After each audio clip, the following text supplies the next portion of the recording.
और वही जब वीआईपी ड्यूटी पे चल रही होती है हमारी गाड़ी तो वो खुशी खुशी उसको जाने दिया जाता है, तब चले जाते, तब उसके लिए कोई कानून नहीं होता है। तो हमने इसमें एक अपील दायर की थी, ये 2023 में अपील दायर की थी कि हाईकोर्ट ने उसमें याचिका हमारी सुनवाई हुई थी, तो उसमें हाईकोर्ट ने आदेश दिया था कि आप समीक्षा करके बताएं। उसमें समीक्षा अधिकारी परिवहन अधिकारी था, पुलिस अधिकारी था और उसके बाद नगर आयुक्त नैनीताल था। तो इन तीनों को समीक्षा करने के लिए दिया था, बोला कि आप जो है समीक्षा करने के बाद हमें समीक्षा दें इसकी कि आखिर इससे क्या प्रभाव पड़ रहा है शहर के अंदर। तो उसकी समीक्षा अभी तक दी नहीं गई, जबकि परसों हमारी जो संयुक्त मजिस्ट्रेट मैम ने, जो वंदना अग्रवाल ने एक मीटिंग बुलाई थी, तो उसमें हम लोगों को सभी लोग टैक्सी वाले गए थे, उसमें उनके सामने ये हमने रखी कि आप लोगों के द्वारा वो समीक्षा क्यों नहीं दी गई, जब 3 अधिकारियों को नियुक्त किया गया था कि आपका काम था कि उसको समीक्षा तत्काल हाईकोर्ट में प्रेषित करना, आप लोगों ने दिया नहीं और उसके विरुद्ध में आप लोगों ने एक एसओपी जारी कर दी कि भाई सर अब जो आपका गुस्सा फूटा और इतने सारे टैक्सी ड्राइवर यहाँ पर रोड में अब आप लोग जो है बात कर रहे हैं बैठ के जी, तो अब मेन मुद्दा क्या है? मेन मुद्दा क्या है कि हमें पार्किंग की व्यवस्था दी जाए सबसे पहले नैनीताल के अंदर, क्योंकि हमारी गाड़ियां ने जो फ्लैट वाली पार्किंग है वो कहता है टैक्सी वाली गाड़ी यहाँ नहीं लगेंगी सीजन के टाइम पे, तो हमें एक पार्किंग दे दी जाए, उसका निर्धारित एक शुल्क रख दिया जाए, जैसे घंटे के हिसाब से। हमें दिन वाला शुल्क नहीं चाहिए, 500-600 रुपए वो नहीं चाहिए, आप घंटे के हिसाब से रख दो। जैसे आपने 25 रुपए प्रति घंटा निजी वाहनों के लिए दिया, वैसे ही हमारी गाड़ियों के लिए भी 25 रुपए प्रति घंटा, और नैनीताल के अंदर जितनी पार्किंग है सभी में अलाउ होना चाहिए। ऐसा नहीं कि आप इस पार्किंग में नहीं जाओगे, उस पार्किंग में नहीं जाओगे, वो नहीं। नैनीताल के अंदर हमारी गाड़ी को जिस पार्किंग में भी जगह मिले वहां जाए और उसे 25 रुपए प्रति घंटे के हिसाब से, जैसा निजी वाहनों के लिए रखा है इन्होंने, तो वही हमारे वाहनों के लिए भी रखा जाए। तो ये हमारी पहली मांग है। दूसरी मांग, जितनी भी गाड़ियां हमारी जो टैक्सी में, आपको पता है कि हमारा यूनिवर्सिटी वहाँ है, सारे लोग वहाँ जाते हैं, हाईकोर्ट वहाँ है, सरकारी दफ्तर जिला कार्यालय वहाँ है, जो भी काम के लिए आए दिन हमारे यहाँ से हल्द्वानी से लगभग 70 से 100 गाड़ियां रोज अप डाउन करती है, जिनमें वो आदमी होता है जो या वहाँ कहीं होटलों में काम कर रहा होता है या किसी अन्य सरकारी संस्थानों में काम कर रहा है, वो अप डाउन करता है। अगर हम उससे कहें भाई अंदर जाने के तो 500 रुपए टोल के हमें दे दे, तो वो कभी नहीं देगा, क्योंकि 80 रुपए यहाँ से किराया बस का है और 150 से 200 रुपए टैक्सी का होता है। वो आदमी क्यों देगा हमें 500 रुपए, है ना? तो इसलिए सरकार से हमारा आग्रह है कि आप, जो टोल महंगा हुआ है उस पर भी आपकी नाराजगी? बिल्कुल नाराजगी है। टोल आप पूर्व की भांति जैसे चल रहा था 110 रुपए, आप वही रखिए ना टैक्सी गाड़ियों से।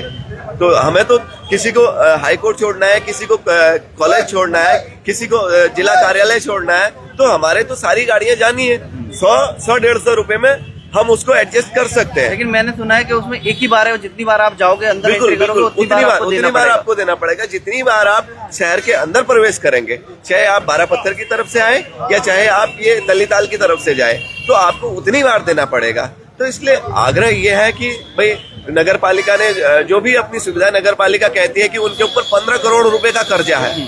मैं ये पूछना चाहता हूँ कि नगर पालिका से आज तक आपने करोड़ों रुपए के ठेके दिए, तो आपने पार्किंग क्यों डेवलप नहीं किया और 15 करोड़ रुपए किस बात का सुविधाएं क्या है? बात करें पार्किंग की सुविधाओं की, तो उनमें क्या क्या सुविधाएं दी जाती है? कुछ नहीं दी जाती, सिर्फ गाड़ी खड़ी करने की जगह मिलती है और जो गाड़ियां पहले तक जा रही थी अंदर, टॉयलेट बाथरूम कुछ नहीं है ड्राइवर के लिए, कुछ नहीं। ये तो बहुत दूर की बात होगी टॉयलेट बाथरूम।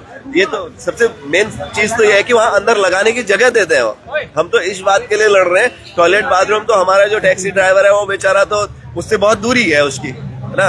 ये तो किसी भी पार्किंगों में नहीं है। तो अभी कितने टैक्सी यूनियन का आपको साथ मिला है? कहाँ देखो मैं नैनीताल जिले का मुख्य संरक्षक हूँ, तो मेरे अंदर हमारी 11 टैक्सी यूनियन हमारी आती हैं, साथ ही मैं महासंघ का मीडिया प्रभारी भी हूँ, और हमारी महासंघ में हमारी जो है तकरीबन जो रजिस्टर्ड यूनियन है 35 यूनियन है हमारी रजिस्टर्ड है, तो वो सब हमारे साथ में है। तो लगभग कितनी गाड़ियां अगर जोड़ी जाए तो कितनी गाड़ियां? लगभग 70 से 80 हजार गाड़ियां हमारी होती हैं, पूरे जो कुमाऊं में संचालित हो रही है। साथ ही मुझे हमारे देहरादून से भी हमारे जो भाई लोग हैं टैक्सी एसोसिएशन से जो है, उन लोगों का भी कॉल आया था कि भाई आप लोग कीजिए, हम लोग भी आपके साथ हैं, तो वो भी हमारे साथ है। इसलिए हम लोग देखिए ना, हम विवश हो गए हैं, इन लोगों ने विवश कर दिया हम लोगों को। हमारे पास रोजगार का कोई साधन नहीं बचा है, हम लोग कैसे अपने आजीविका चलाएं? अब आपका अगला कदम क्या होने वाला जब आपकी बैठक हो जाएगी? देखिए हमने इनको 11 तारीख का अल्टीमेटम दिया है, 11 तारीख तक इन्होंने हमारी समस्याओं पे समाधान नहीं किया तो 12 से हम लोग हमारे जो पूरे कुमाऊं क्षेत्र में जितने भी वाहन संचालित हो रहे हैं, कोई भी वाहन मालिक अपने वाहनों को नहीं चलाएगा। मतलब टैक्सियां बंद हो जाएंगी? बंद हो जाएंगी, ये हमारा क्लियर कट। तो प्रशासन का पहिया रुक जाएगा तो ये तो जिला जो हमारा नैनीताल जिला है ये बहुत ज्यादा डिपेंड टैक्सियों पर रहता है। बिल्कुल, तो वो तो बहुत ज्यादा परेशानी हो जाएगी। देखिए अब हम क्या करें, मजबूर कर दिया इन लोगों ने, शासन प्रशासन सभी ने मजबूर कर दिया। आप देखिए ना, हमारी गाड़ी अगर नैनीताल माल रोड में जाती है 6-6 हजार रुपए के चालान हो रहे हैं। आप उस चीज को देखिए, एक टैक्सी वाला यहाँ से 200 रुपए की सवारी लेके जाता है नैनीताल, वो 6,000 रुपए का चालान कैसे भरेगा? 800 रुपए में गया, 800 रुपए में वापस आया, 1600 रुपए का चक्कर लगता है उसका। अगर वो 200 रुपए सवारी भी ले गया तो 1600 रुपए में वो कहाँ से 6,000 रुपए देगा? वो एक ही बार नहीं है, जितनी बार पकड़ा जाएगा उतनी बार चालान होगा ना।